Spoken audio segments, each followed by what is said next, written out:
qui était une période futuriste, absolument. Donc, je dirais que beaucoup de gens y sont passés. Hein. Vous avez vu, même Malevich. Alors, il y a les futuristes italiens qui étaient assez regroupés comme ça, mais après, il y avait et puis ils se connaissaient tous, hein, ils se fréquentaient, ils partageaient, ils avaient des expositions ensemble, donc c'était vraiment très nombreux. Hein. Il y avait un peintre français qui s'appelle Delmarle, qui est un des futuristes les plus connus en France. Il y avait beaucoup de gens, oui, ça a eu une grosse influence. Je dis, encore une fois, il n'y a qu'en France que le futurisme est plus ou moins mis de côté pour des raisons que je m'explique fort bien d'ailleurs, hein, c'est le nationalisme, le chauvinisme de la critique française, comme d'ailleurs les Italiens, c'est pareil, hein. Les Italiens, eux, le cubisme, c'est les futurismes qui l'ont inventé, c'est passé, etc. Les Russes disent que c'est Popov qui a inventé la radio, etc. C'est ce petit jeu de nationalisme. Mais c'est vrai que là, je veux dire, en France, on a tort d'ignorer le futurisme. Le futurisme, c'est vraiment un mouvement extrêmement important, d'autant plus, encore une fois, que même si les cubistes ont fait, Picasso, par exemple, joue en gris, bien entendu, ont fait des décors de théâtre, sont intéressés un peu à autre chose.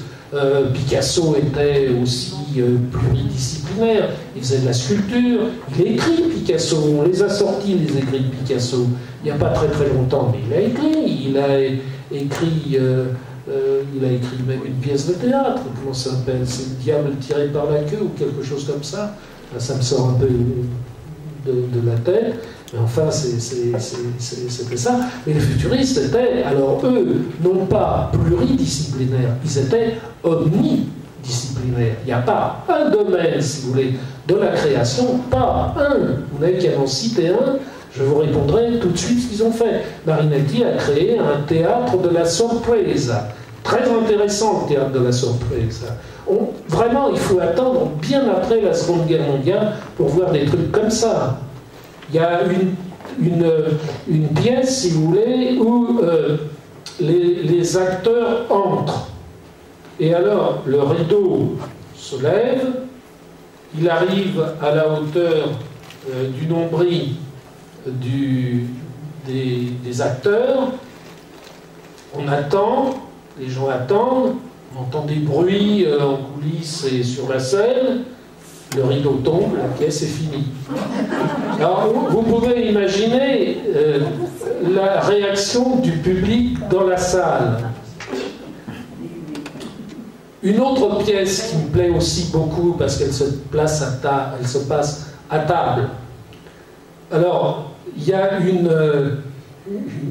un salon, chicos, n'est-ce pas, avec des domestiques en livrée aussi, très bien.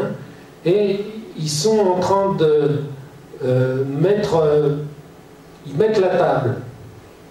Et tout d'un coup, il y a le maître d'hôtel qui arrive et puis qui crie « Non vengono », ils ne viennent pas. Alors immédiatement, les gens débarrassent la table et ils sont en train de remporter les choses dans la cuisine. Le maître d'hôtel réapparaît et ils disent « vengono ». Alors ils remettent la table et ça se fait 2 fois ou 3 comme ça et boum, le rideau tombe et puis c'est fini. Donc vous voyez un petit peu ces choses à quoi les futuristes, ils devaient rigoler. C'est des gens jeunes en plus, vous voyez, ce sont des gens jeunes, c'est comme les cubistes, ils rigolaient, quelquefois les trucs c'était vraiment, ils aimaient ça, ils aimaient se battre, ils aimaient provoquer. Et puis en même temps, ils avaient une attitude politique, quoi. Enfin, je veux dire, encore une fois, je vous l'ai dit tout à l'heure, le nombre de fois qu'ils ont été à l'origine de manifestations anti-austriaques, très nombreux. Ils ont fini au poste de police plus souvent qu'à leur tour. Autre question ? Monsieur Lapierre, une 2e fois dans la soirée. Vous allez me demander qui a fait les entourages des stations de métro à Paris qui sont aussi belles. Eh bien, c'est Hector Guimard. Non, Ah bon, on sort du métro. Vous n'êtes pas gentil, là. Non, c'était au sujet de Boccioni et sa maman, là. Oui. C'est en effet intéressant de voir les tableaux, mais le champ et le hors-champ qui pourraient être décrits, certainement. Tout à fait. Comme dans les films. Oui, c'est vrai. Et surtout, si vous voulez, ce que les futuristes appellent les lignes forces. Les lignes forces, c'est-à-dire que, de la même façon, alors, qu'en physique, si vous voulez, il peut y avoir des lignes qui unissent, dans un champ magnétique, par exemple, des points, si vous voulez, qui ont la même charge, en quelque sorte, vous voyez ? Donc on peut tracer des lignes, comme on dit, trace des lignes d'une certaine manière dans les cartes de géographie qui relient les points de même altitude, si vous voulez.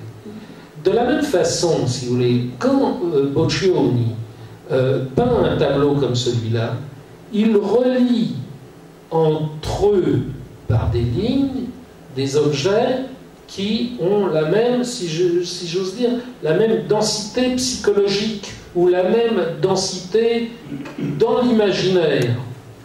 Alors, moi j'ai fait, là encore, je suis désolé de me mettre en lumière dans cette affaire-là, mais je crois que c'est une des seules fois qu'on a écrit ça. Vous remarquez que la mer, elle est donc dans son balcon. Le balcon, il s'ouvre, la mer est précipitée dans l'espace et dans les maisons, mais vous remarquez les lignes de force, vous voyez, qui sont jalonnées, elles sont très nettes dans cette affaire-là, qui relient, si vous voulez, la mer et son giron. Vous remarquez d'ailleurs la manière dont les mains sont énormes. Alors on pourrait dire les mains de la dame qui fait des travaux ménagers, etc. Et c'est vrai que la mère de Boccioni, le papa, il se baladait un peu dans toute l'Italie, et la maman, elle se tapait, bien sûr, les travaux du ménage, et Boccioni en parle d'ailleurs, etc. Et ce qui est intéressant, c'est que ces mains, non seulement elles sont grosses, déformées, etc., mais vous voyez où elles sont posées, et elles sont rouges.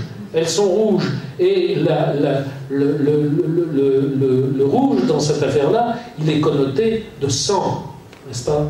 Et ces mains sont les mains qui tiennent le giron d'où Boccioni lui-même est sorti, n'est-ce pas? Inter feces et turinas, comme disait saint Augustin, dans la pisse, la merde et dans le sang. Donc, il y a cette affaire-là de la maternité qui est évoquée ici. Et surtout, alors ça, c'est cette liaison, si vous voulez, qu'il y a entre la mer et les maisons. Et vous savez que la mer, les maisons ont des valeurs proches en termes psychanalytiques, si vous voulez. Pour faire vite, hein, je pourrais le développer, mais c'est très difficile. La maison, c'est la mer. Le giron, c'est la mer. C'est l'utérus. L'intérieur de la maison, c'est l'utérus. Le corps, si vous voulez, se dilate à l'intérieur d'un espace qu'il construit lui-même. Vous voyez? Donc ça, c'est un tableau qui est passionnant. Et d'autant plus passionnant que son titre est un jeu de mots fabuleux. Le titre, c'est Materia. Materia. Or, pour ceux qui connaissent l'italien, et là encore, je crois avoir trouvé ce truc qui est très intéressant, en italien, materia, ça veut dire matière. Et vous pensez à ce que j'ai dit à propos de Saint-Augustin. Donc on est dans la matière, vraiment, dans la matière fécale. Hein? Mais si l'italien est une langue rythmée, si on regarde le mot materia, on peut... Ça, c'est la manière dont les Italiens le prononcent. Mais si on met l'accent tonique sur le i, on va dire materia. Or, materia, c'est un néologisme. Ça n'existe pas en italien. Mais si on voulait le traduire en italien, en français, si ça existait, materia, ça voudrait dire maternité. Et d'ailleurs, dans le mot materia, vous retrouvez la racine latine mater. Donc, appeler ce tableau de Materia, c'est une énorme provoque de la part de Boccione, ça rappelle Antigracieux, etc. C'est-à-dire lier sa mère à la matière, et si j'ose dire, c'est la matière première de la vie, et de sa vie à lui, bien entendu. Oui, ce tableau est un tableau qui est fabuleux, mais simplement, il faut savoir le lire. Et c'est pas simple, n'est-ce pas? Moi, j'ai mis des années avant de trouver la clé de ce tableau. Et notamment, ce qui m'a servi, si vous voulez, cette espèce de liaison psychologique qu'il y a entre la maison et la mère, n'est-ce pas? Voilà. Bon, je m'arrête là. Voilà, on va finir là-dessus. On va finir là-dessus.